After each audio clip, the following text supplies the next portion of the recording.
Everybody, thank you for joining us for our training on recruitment. This is for the Summer of Service Supervisor Training Series. We're going to talk about all things recruitment today. Joseph and I are going to start off with a few introductions. First, I'm going to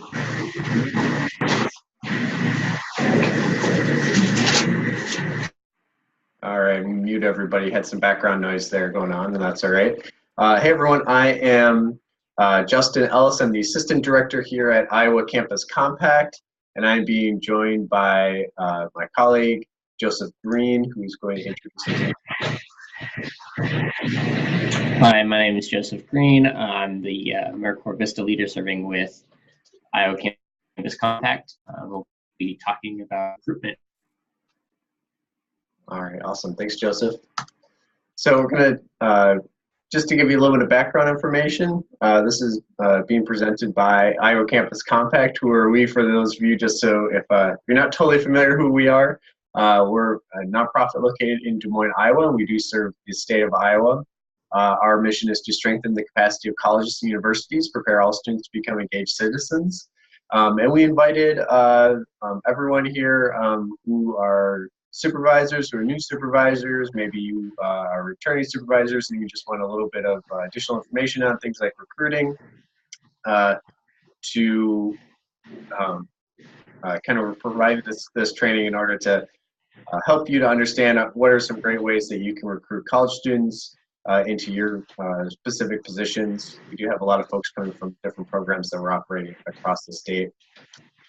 And this is just one of 4 trainings that we're offering for people in supervisor positions. Today, obviously, we're talking about recruitment, but we do have a training on work plans, one on orientation and training for your intern or AmeriCorps member, and then lastly, being an effective supervisor.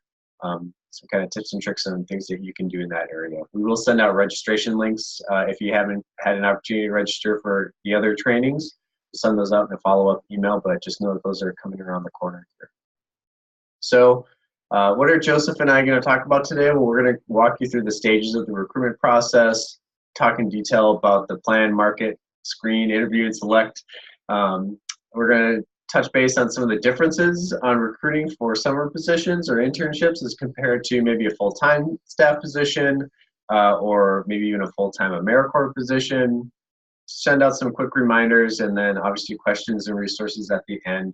If you happen to have any questions throughout, feel free to speak up, interrupt us, or put something into the chat box. We're happy to answer those while we're presenting today. So what is the kind of the next part of it is, what are the stages of the recruitment process? Well, this little figure here comes from AmeriCorps Vista, which does provide a great kind of plan or outline of what the recruitment process looks like. They use this for their AmeriCorps Vista programming.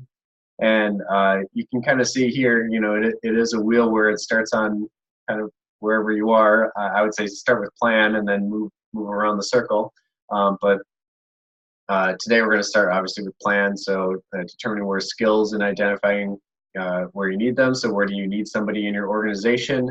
Then you move on to marketing, on to screening, interviewing, and then finally selecting. Today we're going to take a real deep dive into market and interview, but we are going to touch base just lightly on all of them. I think just based on our experience, those seem to be the 2 big areas where there's a lot of things you have to put together, a lot of decisions that you have to make, and hopefully we can provide some guidance in those areas as well. So I'm going to switch things over to Joseph here, and Joseph, just let me know when you need me to advance any of the slides.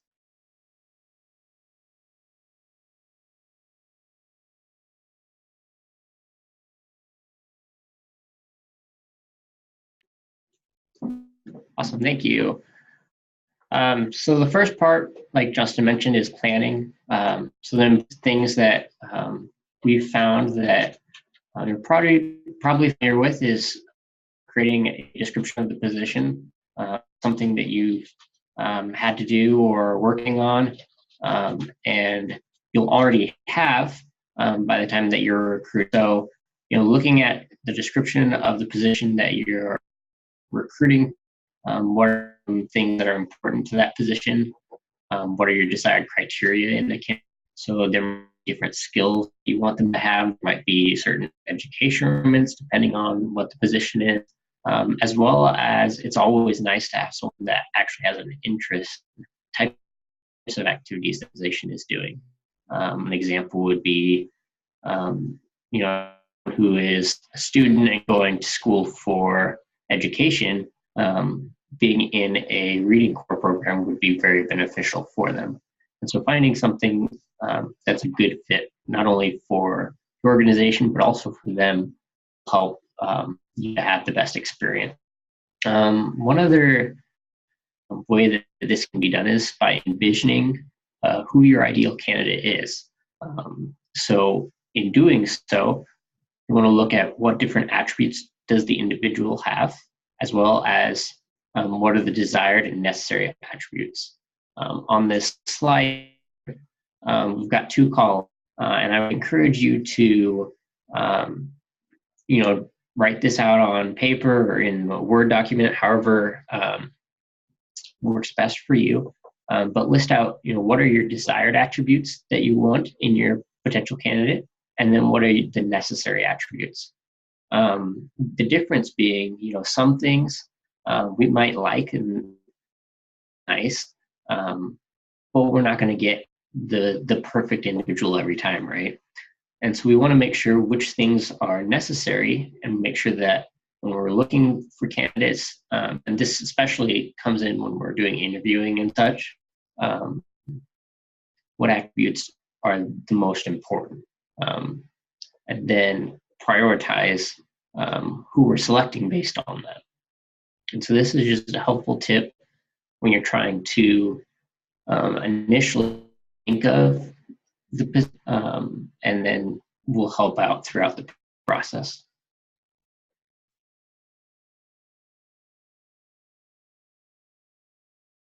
All right, you want to go to the next slide? Thanks. Okay, so just mentioned, main focus areas is going to be with marketing. Marketing is really important because while you might have the best laid plan, while you might have the best position, if nobody hears about it, nothing's going to happen. And so one of the things that you want to look at first is who is your audience. So based on position that you're for, what types of people are going to be interested in it. And then you want to think about where are you going to find them. So one thing that we find with a lot of these positions is a lot of college-age students seem to apply for these positions. That's not something that you know, you should only read colleges, because there are definitely plenty of people that are more than capable of fulfilling the positions, but we do want you to realize that might be a good place to start, that those are areas where you might have greater success with recruitment. The next point is what's going to attract the candidates. So is it something specific, like I mentioned previous with the example with the reading corps? If it's a focus on reading or education, you know, that might be that selling point for someone who's a student and working on becoming a teacher. There's plenty of other examples where think about what in the description, what in your project is going to be appealing, and focus on that when you're doing your marketing efforts. And then that last point there is, when should you start recruiting? I would recommend starting recruitment as soon as you can. Sometimes you find someone, you know, within a week. Sometimes it takes months and months and months. And so really starting is as soon as possible is always recommended. And then as soon as you have a candidate, talking with them and seeing what their interests are, um, and doing kind of an initial screening, which we'll talk about in a minute. But you really can't start recruiting or marketing these positions too early. Next slide. Awesome. So there are lots of different ways to market. I'm sure that you're familiar with a lot of these. However, you might want to, if some isn't working, try something else. There's a lot of different methods, and given who your audience is, given what networks your organization is connected with, will kind of determine which method is going to be best. So the first method is digital marketing. So this is more like social media. So you might post something on your organization's Facebook, or you might post a position on LinkedIn, things like that. It also is Handshake and Indeed. Both of those are good resources to use and can help a broader audience. So those are definitely useful, and they're relatively inexpensive if you're having to pay for anything at all. And so it's a nice way to market the positions to a lot of people at a very low cost, for no cost. The next method is through print media. So this is for the traditional sense. We've got a question here.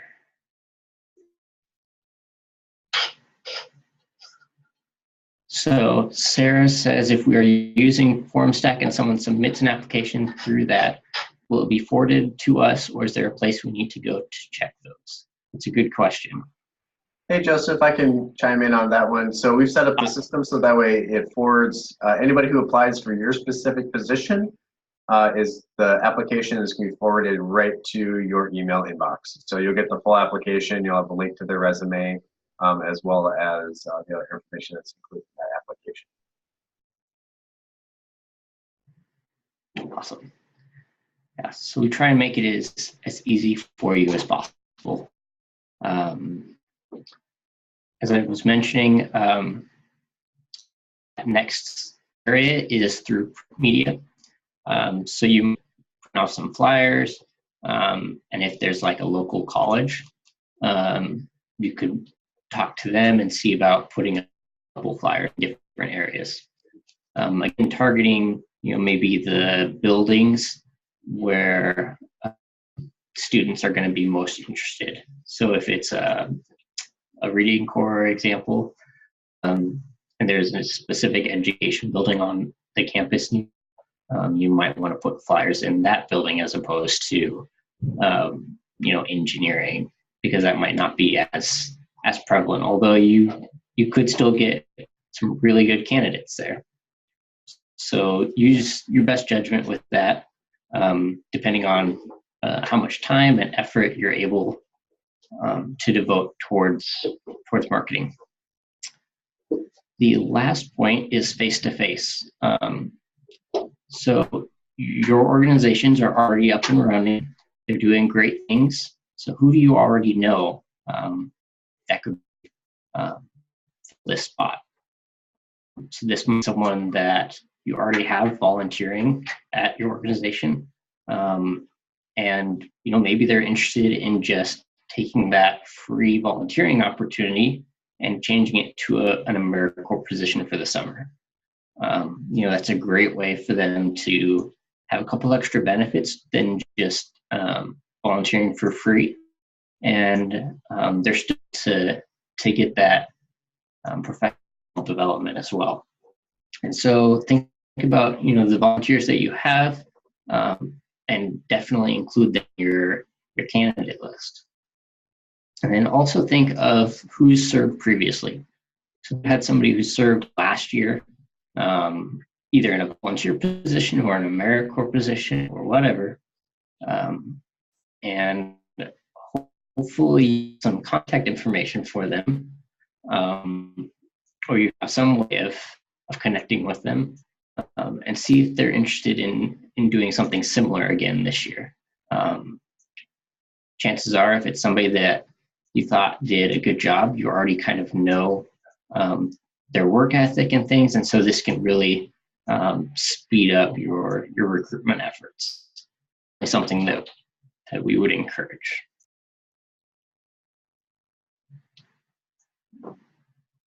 Awesome.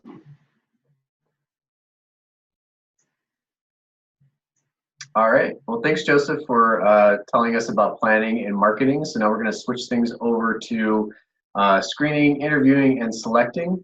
And this first part is all about screening and the setup for screening, similar to like when you do the planning and marketing, is really asking yourself some key questions. And the questions that I ask myself as I'm screening candidates are, first of all, why does this person want this position? Why do they want to be an intern at Iowa Campus Compact? Why do they want to be a summer AmeriCorps member with Iowa Campus Compact? Second thing is, what have they done in the past that will help them with this position? So maybe they have some previous experience in it. And then lastly, can they do what I need them to do, or can they be trained in what I need them to do? So just to kind of unpack these things a little bit more closely. So, why does this person want this position? Maybe they have some career interest in that area. Maybe they're really intrigued by the benefits of the position. So for those of you who are doing AmeriCorps positions, have the education award with the scholarship that's tied to it. They might be really interested in that. Maybe there's a certain convenience of the position.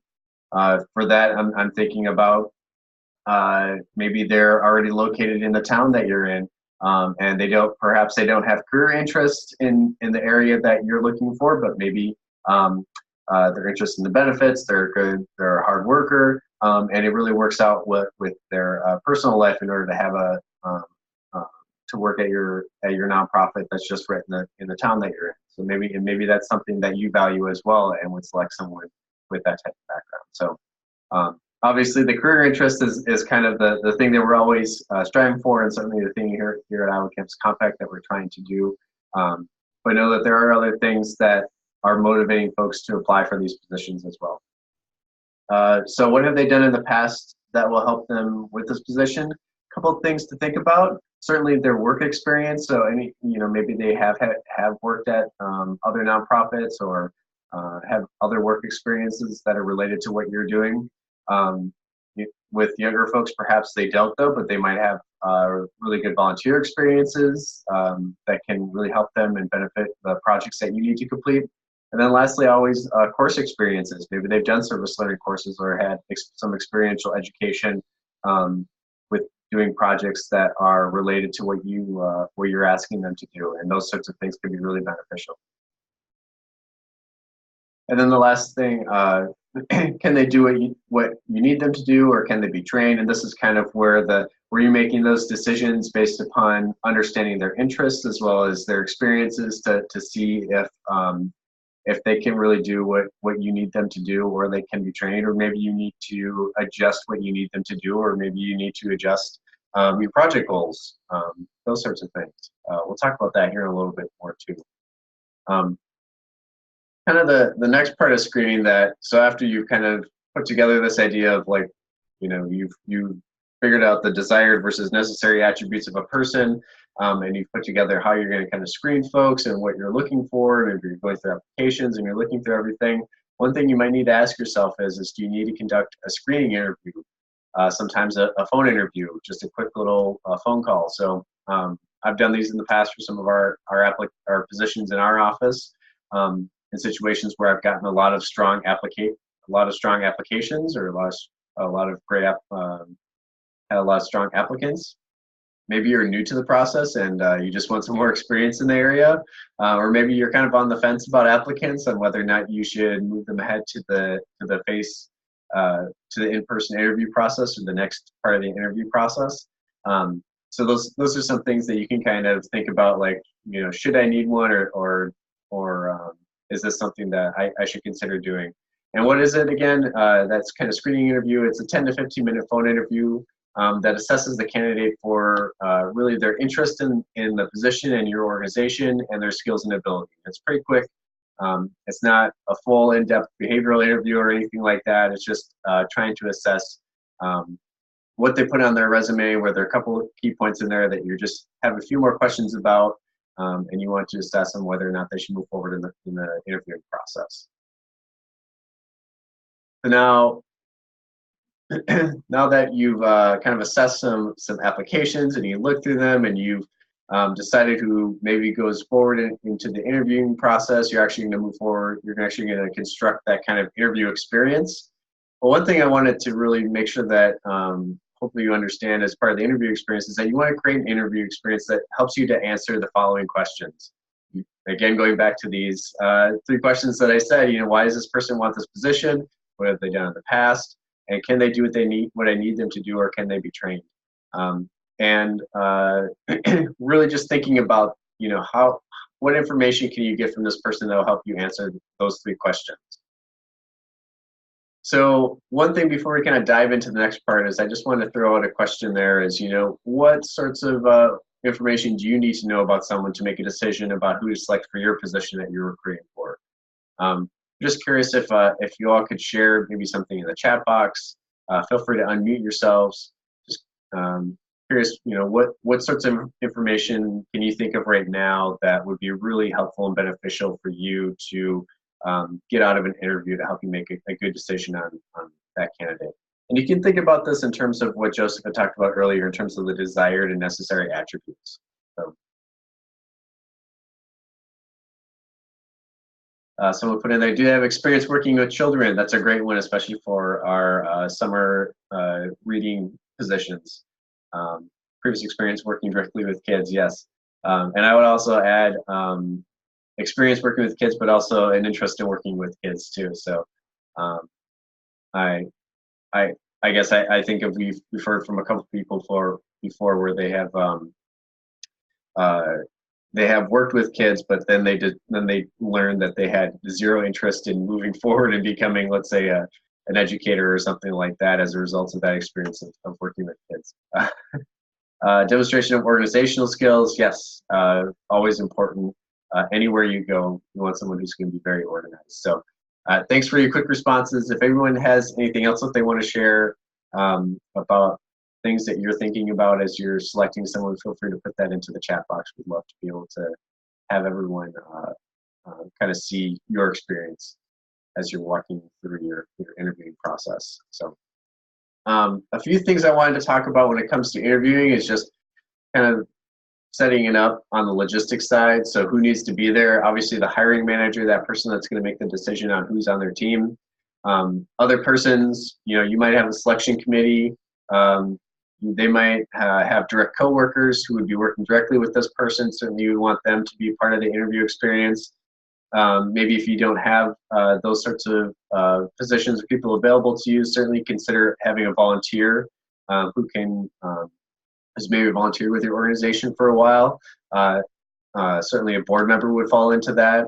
I guess in my mind, the big thing here is to have another person that's present there during the interview to help you, if you are the hiring manager, to help you ultimately make that decision.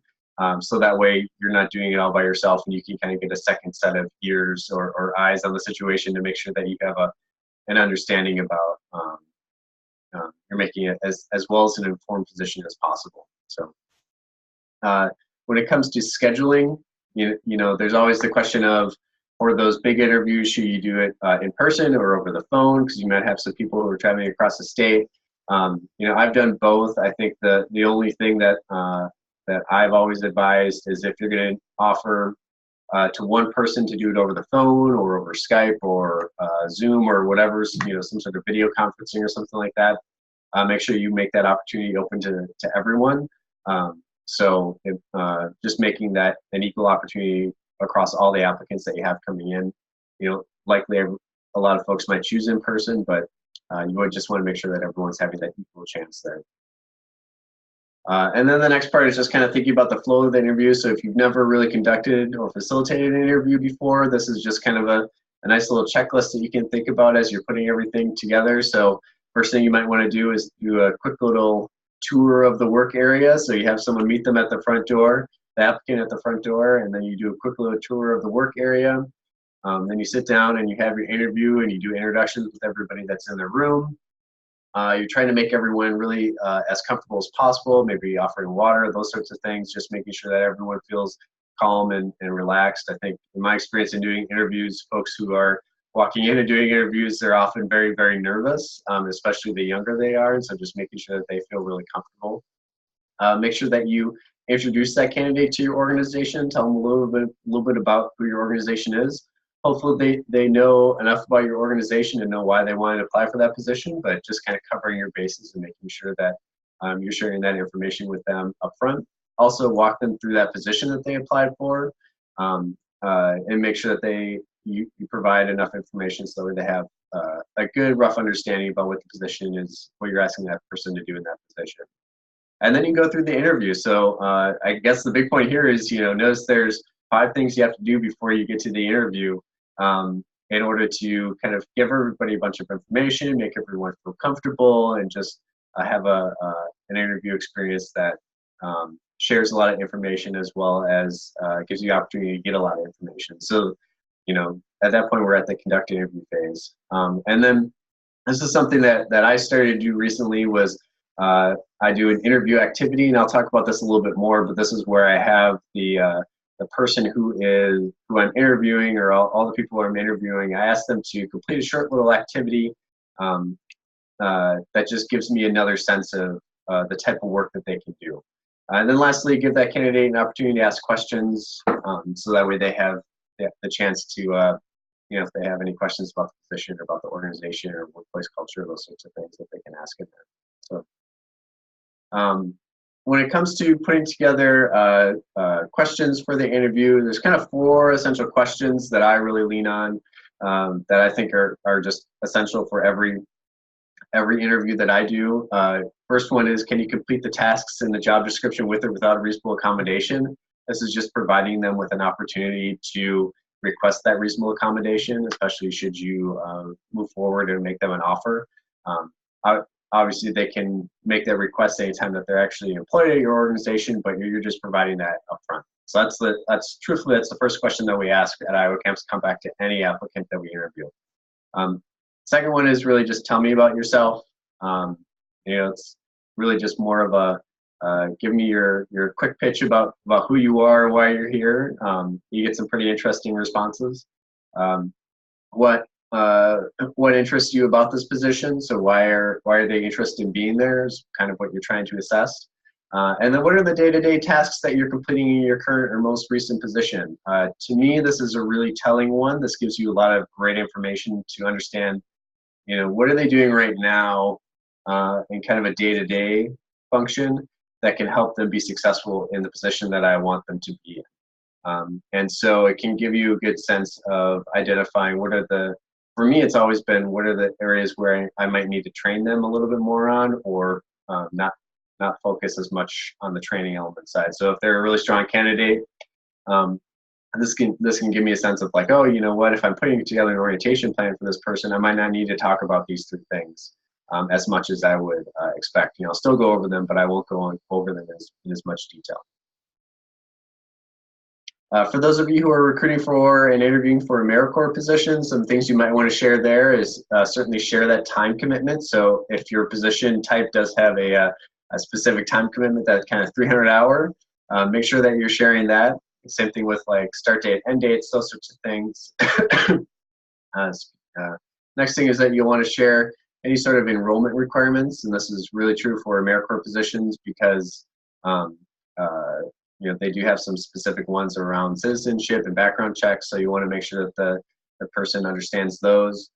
And then certainly share the program benefits. I think this is more common for our full-time positions, but oftentimes when host sites post their full-time positions and then they recruit for those, folks will try to negotiate the living allowance or the pay that goes along with them, and unfortunately, with AmeriCorps, that's just non-negotiable. It's set at a specific rate. So making sure that they're well aware of what the program benefits are, and there really isn't any wiggle room in there in terms of some of those items. So Um, next part is the interview activity. So I talked about this a little bit earlier about how it's been really um, really useful here at Iowa Campus Compact for helping us to select some great candidates for positions that we've had. And kind of why should you consider doing this is that I feel like it really gives your applicants an opportunity to show their skills and abilities, you know, in a way that isn't just part of a resume or it isn't part of the interview. And, you know, truthfully, not everybody's a great interviewer. Some people are really great interviewers, and other people are really great workers, but maybe they're not great interviewers. And this kind of gets you around that issue. The second thing is it gives the interviewee the opportunity to demonstrate their ability to think critically. And if you have a position that you really need someone like that, this is just an excellent opportunity to have someone kind of show that to you.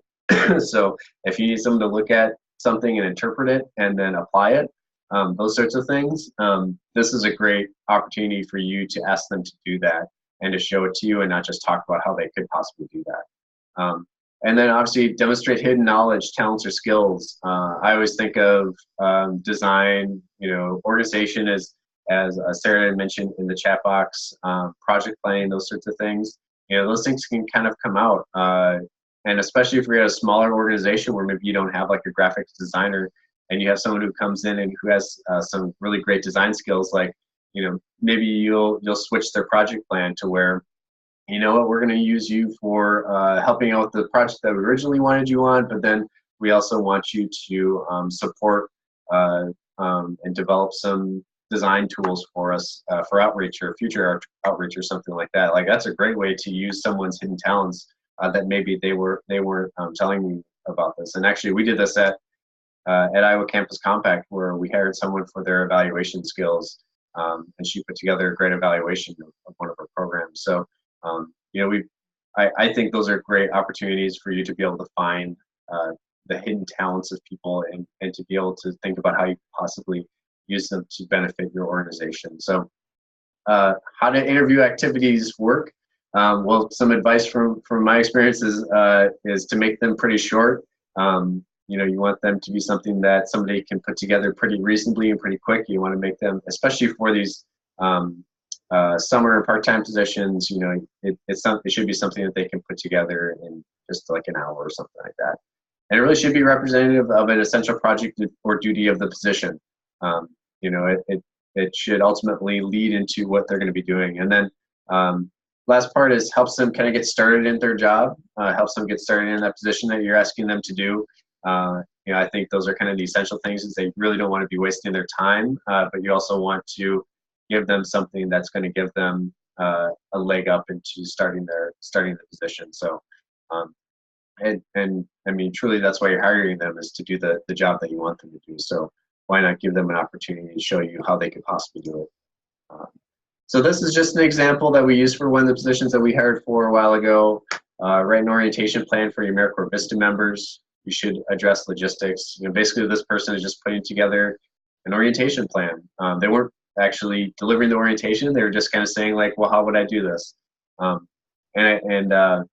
then they brought that to their interview, and then they talked about their plan and what it is that they wanted to do, and walked us through all the logistics. And our big concern was that we needed somebody who was really detail-oriented, somebody who could really go through and put together some great checklists to make sure that everything, all the details and all the things that need to happen actually happen.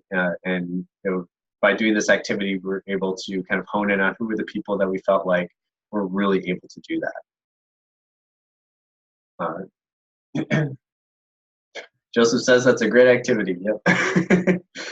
So the last part that I'm going to talk about is in the selection side of things. So kind of what happens after you go through the whole interview process. You've talked to them, you've asked them all your questions, maybe you've gone through an interview activity, you've responded to their questions, you know, they leave, and then what do you do next? So on the selection side of things, there's a couple different ways that you can do it. Certainly you can have a group discussion amongst all the people that were present during the interview and all the people that helped out with the review process, giving everybody kind of the chance to share their impressions of the candidates and how they would fit best onto your team and with your organization. You know, certainly compare notes. anybody who's taken any notes, especially on the answers to the interview. Last process is certainly complete an applicant review matrix. You can kind of Google that and see if there's one that really sticks out to you. This is more of an objective way to kind of select an individual and rank individuals based upon the going back to the desired and necessary attributes of that person. So if you come up with that necessary attributes list, you can kind of list each one out and then put a score of 1 to 5, and then you can rank each person based upon that 1 to 5, and then see who has the highest score, and maybe that'll kind of help you hone in on who you want to make that offer to. So that's kind of the end of the selection period. I did want to talk briefly about the differences between the two. Let's see, it looks like there's another comment in the chat box before we move on. When I interview children's librarians, I ask them to bring a book they might read to the kids and what activity they might do with it. That was something that Sarah mentioned. I think that's a great idea. Anything that really gives that person the opportunity to show what it is that they could possibly do in that position, I think is a great way for you as the person who's conducting the interview to understand how they could fit into your team, and also how they can demonstrate the needs that you have as an organization. So how are they really going to be able to do those things for you? So things like that are great, and that's a great example. So so lastly, what are some of those big differences between between an internship or summer position and maybe a more full-time position or a permanent position in an organization? So the first thing that comes to my mind is always that known end date with any AmeriCorps position, and certainly with any internship position, is that it's going to come to an end, and everybody knows that it's going to come to an end, and you know exactly the date that it's going to come to an end. So there is kind of a limitation on the amount of time that person is going to be there. So that kind of limits the scale and scope of projects as well. For some of these summer positions, there certainly is going to be some limited flexibility for vacations. A lot of our programs operate for 8, 9, 10 weeks. And so, if someone's going to be gone for a month for a vacation for whatever reason, that just might not work for what your needs are. And it might not work for their ability to complete the program in some of our cases. So that certainly is a concern and something to think about. There's little, if any, flexibility on benefits, especially for AmeriCorps positions. And I talked about that a little bit earlier with the living allowance pay rate, where someone might want to negotiate that, but unfortunately, that's just not a reality. The benefits of the organization, also the benefiting the individual's career aspirations, and what we're kind of getting at here is, if you have a college student who comes in, you're benefiting their career while also they're benefiting your organization. Now, certainly that's true in a more permanent position, but the summer positions are really great because they can really boost somebody's career and really make sure that they continue on this path of whatever career interest area that it is, and continue to support them in that development. And this can be a great opportunity for them, a great resume builder for them, as well as helping you to complete some great projects at your particular organization. So that's all that we had for the kind of presentation side of it. I do have some quick reminders here about our next trainings. We have one on work plans, April 8th, 2019, orientation and trainings coming up after that on April 20th. And then the last one for future trainings is on being an effective supervisor. That's May 6th, 2019. We'll make sure to send those out in an email to everybody who's registered for this event, so that way you have those registration links. I do have some lists of resources here. So I do have a list of interview questions that are sorted by topics or kind of desired applicant quality, things that you might want to get at it, kind of help you understand about somebody's particular attributes and whether they might fit with what you need. There's an ebook on screening candidates with recommended questions. I think that one's pretty good. It kind of walks you through how to set up that behavioral interview. The civic-minded resume, this is something that Iowa Campus Compact put together. It's really intended for students, but hopefully it can help it doesn't take that long to look at it. One, two, I think it's really useful to look at from an employer standpoint of ways that you can think about how students are putting these sorts of things on a resume, about their service experiences on their resume, that to kind of talk about their service and volunteer experiences or academic experiences, especially things that aren't work-related experiences. So just a good 5-minute resource that you can look at. And then lastly, resources for AmeriCorps Vista supervisors. So AmeriCorps Vista has a whole slew of webinars on all things supervision. Obviously, because it's Vista, they're going to focus on and talk about some key things related to Vista, but they do have, I think, some pretty broad appeal, and you're more than welcome to check those out. We will send these links out in an email to everybody following this, so you'll have those available to you as well, but I think these are some great resources here. So that's all that we have for today's presentation, and if anybody has any questions, more than happy to talk, to try to answer them. You can put them in the chat box. Otherwise, thank you for your time today, and I hope you have a good rest of your morning and afternoon. Thank you.